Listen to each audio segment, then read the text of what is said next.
नमस्ते बच्चों, जैसे कि आप लोगों को पता ही है कि हम लोग चैप्टर 4 स्टार्ट कर चुके हैं।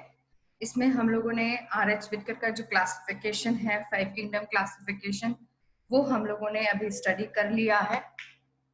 अब हम लोग जो बेसिक्स थे क्लासिफिकेशन के, बेसिकली किस बेस पे इनको एक पर्टिकुलर ग्रुप में रखा गया, ऑर्गेनिजम्स को, डिफरेंट डिफरेंट ऑर्गेनिजम्स को, वो हम लोग स्टडी कर रहे थे। कल मैंने थोड़ा बहुत डिस्कशन ले लिया था, आज हम लोग उसको कंटिन्यू करते हैं। So first of all I have discussed about the level of organization. Cellular organization है, टिश्यू लेवल ऑर्गेनाइजेशन है। Yes, this is tissue level organization, cellular organization, tissue level organization, organ level organization. Then further there is a organ system level organization. I have also explained the type of digestive system, whether this is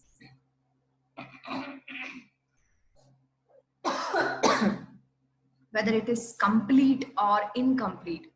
तो complete जो हम लोगों ने पढ़ा था student, उसके अंदर 2 opening होती है, और जो इनकम्प्लीट होता है जैसे कि प्लैटीहेल्मिन्थेस में there is only 1 single opening. ठीक है, जैसे माउथ और एनस 2 ओपनिंग होती है, जबकि यहाँ पे एक ही सिंगल ओपनिंग होती है which will serve as a both mouth and anus.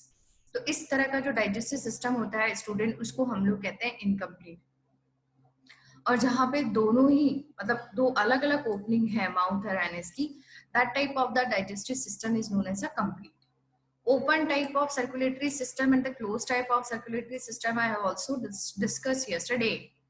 In the closed type, there are number of vessels which is carrying blood, and the open type, the blood is pumped out of heart and the cells and the tissue are directly bathed. मतलब पूरी तरह से डूबे हुए रहते हैं blood के अंदर, क्योंकि ब्लड वेसल्स है ही नहीं, कहीं कोई पाइप ही नहीं है, कोई पाइप भी नहीं है, तो फिर कौन लेके जाएगा, वो पूरा का पूरा भरा हुआ रहेगा। तो वो जितने भी ऑर्गन्स होते हैं वो ब्लड में डूबे हुए रहते हैं। ठीक है, उसके अलावा मैंने थोड़ा सा आपको ऑर्गेनाइजेशन के बारे में भी बता दिया था कि डिप्लोब्लास्टिक, ट्रिप्लोब्लास्टिक क्या होता है। ये डायग्राम बहुत अच्छा सा डायग्राम आप लोगों को दे रखा है, मैं एक बार इसको एक्सप्लेन कर देती हूँ। Look at this. Yes, so you can see here figure number 4.2, diploblastic and triploblastic. diplo का मतलब होता है 2 और ट्रिप्लो का मतलब हो गया, यानी ट्राई का मतलब हो गया 3 और डाई का मतलब होता है 2। और 2 जर्म लेयर प्रेजेंट होती है डिप्लोब्लास्टिक में, और ट्रिप्लोब्लास्टिक में there is basically 3 germ layer. तो ये जो डिप्लोब्लास्टिक ऑर्गेनाइजेशन है, in that you can see this outer layer is basically what, ectoderm. Ecto से आपको समझ में आना चाहिए, यानी एक्सटर्नल, और एंडो मतलब होता है इंटरनल। तो इंटरनल लेयर ये रही आपके, ठीक है, एक्सटर्नल लेयर ये रही, इसके बीच में आपको एक लूज अनडिफरेंशिएटेड जो लेयर होती है वो आपको देखने को मिलती है, that is known as a mesoglea. ठीक है, ये अनडिफरेंशिएटेड लेयर होती है, इसको स्टूडेंट्स हम लोग कहते हैं मीसोग्लिया। तो इस टाइप का जो ऑर्गेनाइजेशन है that is known as a diploblastic organization. Got it? Now coming to the next, that is triploblastic organization. So you can see here the outer layer is a ectoderm, this one is a ectoderm. Now this one is a endoderm. Okay, the inner one, this one is a endoderm, and this red color you can see here, this one is a mesoderm. So there is basically 3 layer हो गई, mesoderm हो गई आपके, ectoderm हो गई और endoderm हो गई। एक्टो और एंडो के बीच में मेसोडर्म जो है वो प्रेजेंट है। तो इस तरह से जब तीनों लेयर्स प्रेजेंट होती है student, then that is known as a triploblastic organisation. तो this is basically a basics of the classification. किसी में आपको डिप्लोब्लास्टिक ऑर्गेनाइजेशन मिलेगा, किसी में आपको ट्रिप्लोब्लास्टिक ऑर्गेनाइजेशन मिलेगा। तो आपको ये चीजें लर्न करनी है कि किस में डिप्लोब्लास्टिक होता है, किस में ट्रिप्लोब्लास्टिक होता है ना। वो हम लोग लर्न कर लेंगे, कोई दिक्कत नहीं आएगी हमको, है ना। हम लोग धीरे धीरे पढ़ेंगे, आराम से समझ में आ जाएगा। अब सीलोम की हम लोग बात करते हैं, जो कि हम लोगों को पढ़ना है बेसिकली सीलोम। तो सीलोम बच्चों क्या होती है, एक बॉडी कैविटी होती है। सबसे पहले तो समझे कि बॉडी कैविटी क्या मतलब, कहाँ कैसे। तो बॉडी कैविटी जो है वो बेसिकली प्रेजेंट होती है आपकी बॉडी वॉल और गट वॉल, यानी जो एलिमेंट्री वॉल होती है, एलिमेंट्री कैनाल की जो वॉल होती है, उसके बीच में जो खाली जगह है उसको हम लोग बच्चों कहते हैं कैविटी। ठीक है, this is very very important from the point of classification. ठीक है, अब this body cavity it is lined by the mesoderm that is known as a coelom। तो सीलोम की अगर कंप्लीट डेफिनेशन देखें तो ये आएगी, the body cavity which is present between the body wall and the gut wall and lined by the mesoderm. Mesoderm आपको पता चल गया होगा कि एक जर्म लेयर होती है जो कि एक्टोडर्म और एंडोडर्म के बीच में प्रेजेंट होती है। अब इस सीलोम के बेस पे हम लोग ऑर्गेनिजम्स को डिवाइड करते हैं। कैसे? कुछ में सीलोम होगी, कुछ में सीलोम नहीं होगी, और कुछ में सीलोम होगी बट मेसोडर्म के थ्रू लाइन नहीं होगी, यानी फॉल्स सीलोम है। कैसे देखते हैं? सबसे पहले तो आप ये पिक्चर देखिए, इसमें आपको बहुत अच्छे से दिखेगा। देखते हैं, ये देखिए, ये सीलोमेट है ए सीलोमेट कैसे हुआ बच्चों? ये देखो, आउटर लेयर पूरी तरह से हो गई आपके एक्टोडर्म, ये एक्टोडर्म हो गई। यहाँ आप देखें तो ये वाली जो इनर वन है ये एंडोडर्म हो गई, ये एंडोडर्म हो गई। एंडोडर्म के बाहर ये मेसोडर्म है, ये जो रेड कलर में आपको दिख रही है ना, ये मेसोडर्म है। और इसी तरह से इस एक्टोडर्म के अंदर की साइड भी ये मेसोडर्म है। तो बीच में जो ये कैविटी है ये ट्रू सीलोम है, यानी ये जो कैविटी है that is lined by mesoderm. आप देखो, इस बाहर की साइड भी ये मेसोडर्म के थ्रू लाइंड है और अंदर की साइड भी ये मेसोडर्म के थ्रू लाइंड है। तो ये क्लियर हो जाना चाहिए आप लोगों को। एक्टोडर्म बिल्कुल बाहर वाली हो गई, एंडोडर्म बिल्कुल इनर वन हो गई। I will show like this, just wait. ये है आपके एंडोडर्म, देखिए। उसके बाद हम लोग बात करते हैं आपके हाँ, उसके बाद हम लोग बात करते हैं मेसोडर्म की। तो मेसोडर्म देखो आपके ये रेड वाली है, ये मेसोडर्म है, ये दोनों साइड पे, ये मेसोडर्म, ये भी मेसोडर्म। अंदर की साइड पे एंडोडर्म हो गई। और हम लोग देखते हैं तो आपको दिखा है एक्टोडर्म का है, तो ये रही आपके एक्टोडर्म। क्लियर हो गया? तो ये बीच में जो व्हाइट व्हाइट कलर का आपको पार्ट दिख रहा है ये हो गया आपका कैविटी, ट्रू सीलोम। सूडोसीलोम में क्या हुआ बच्चों? सूडोसीलोम में ये वाला पार्ट आपका एंडोडर्म हो गया, ये वाला पार्ट आपका एक्टोडर्म हो गया। पर जो मेसोडर्म प्रेजेंट होती है वो मेसोडर्म प्रेजेंट होती है पाउचेस में, that is scattered in a pouches. ये पाउचेस है मेसोडर्म के। तो पूरी तरह से एक लेयर नहीं बना रही है, जिस तरह से यहाँ एक लेयर बना रही है ना, वैसे ये लेयर नहीं बना रही है।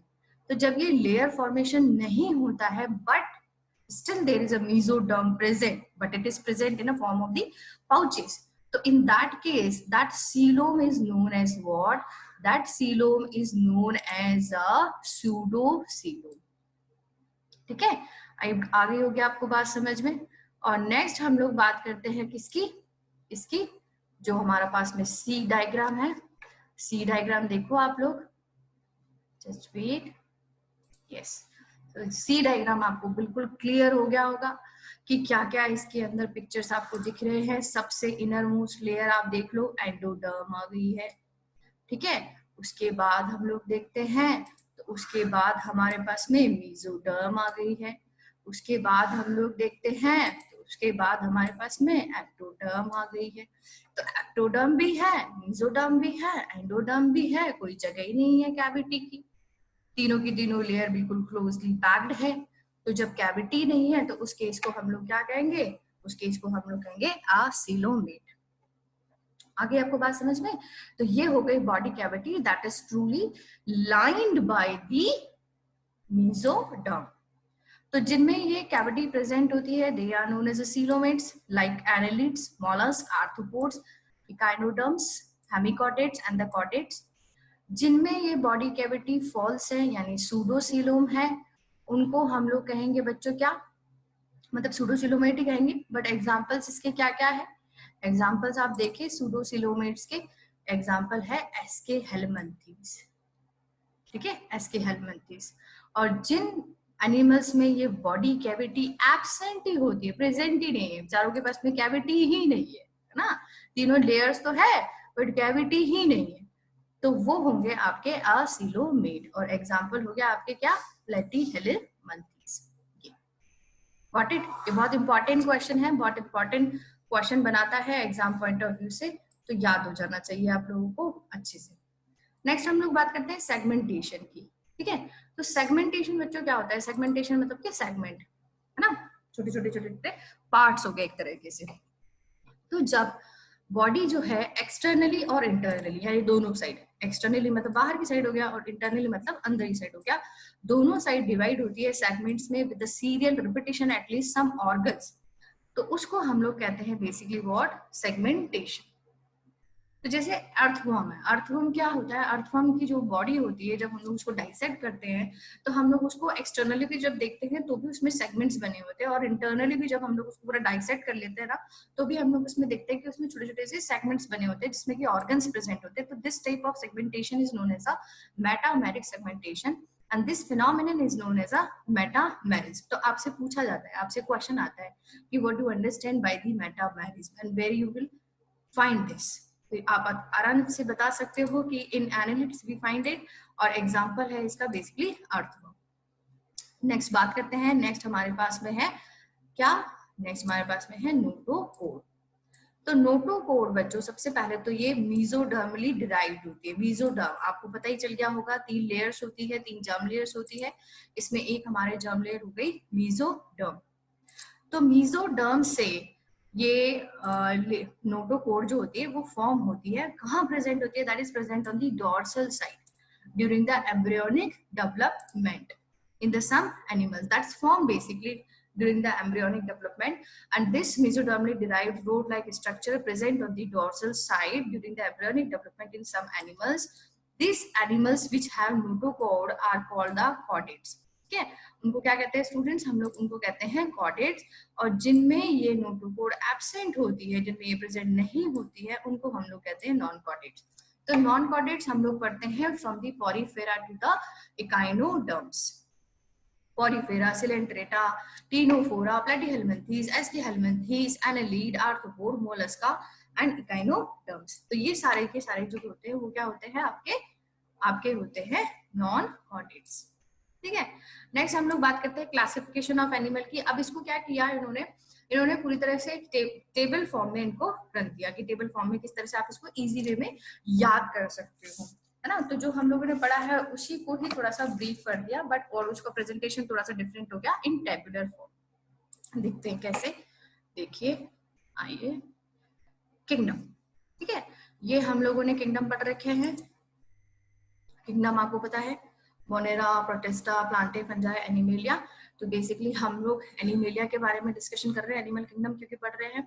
तो सबसे पहले लेवल ऑफ ऑर्गेनाइजेशन हो गया आपका सेलुलर या फिर टिश्यू ऑर्गन सिस्टम। तो जब सेलुलर ऑर्गेनाइजेशन है तो फाइलम हो गया आपके पोरिफेरा। टिश्यू लेवल ऑर्गेनाइजेशन है तो हम लोग उसको किस बेस पे डिवाइड करें, काफी सारों में टिश्यू और ऑर्गन सिस्टम लेवल है, तो हम लोग लेते हैं सिमेट्री के बेस पे डिवीजन। तो सिमेट्री, रेडियल सिमेट्री कौन कौन से फाइलम शो करते हैं, रेडियल सिमेट्री शो करते हैं आपके coelenterates and Ctenophora. Bilateral symmetry तो बहुत सारे फाइलम शो करते हैं, प्लेटीहेलमिंथीज से स्टार्ट हो जाता है, और प्लेटीहेलमिंथीज से लेके जितने भी फाइलम्स आते हैं या फिर कॉर्डेट्स भी मैं बोल लूं, वो सब बायलेटरल सिमेट्री शो करते हैं। तो अब उनको किस बेस पे डिवाइड करेंगे, तो उनको अब हम लोग डिवाइड करेंगे कैविटी के बेस पे। ठीक है, तो जैसे बायलेटरल सिमेट्री में प्लेटीहेलमिंथीज भी है, एस्केहेलमिंथीज भी है, ये बाकी सारे फाइलम भी है। तो जिनमें कैविटी नहीं है, बायलेटरल तो है बट कैविटी नहीं है, वो हो गया आपके प्लेटीहेलमिंथीज। जिनमें बायलेटरल है बट सीलोम क्या है, फॉल्स है, यानी मीजोडर्म पाउचेस में स्कैटर्ड है, उसको हम लोग कहेंगे एस्केहेलमिंथीज। और थर्ड हो जाएगा आपका with the true coelom, annelid, arthropod, mollusc, echinoderms and hemichordates and the chordates. ठीक है, तो ये क्लासिफिकेशन हो गया, फिगर नंबर 4.4 हो गया, broad classification of kingdom animalia that's based on the common fundamental features. Hope आपको ये समझ में आ गया होगा, है ना। नेक्स्ट हम लोग स्टार्ट करेंगे पोरिफेरा। तो थैंक यू सो मच बच्चों।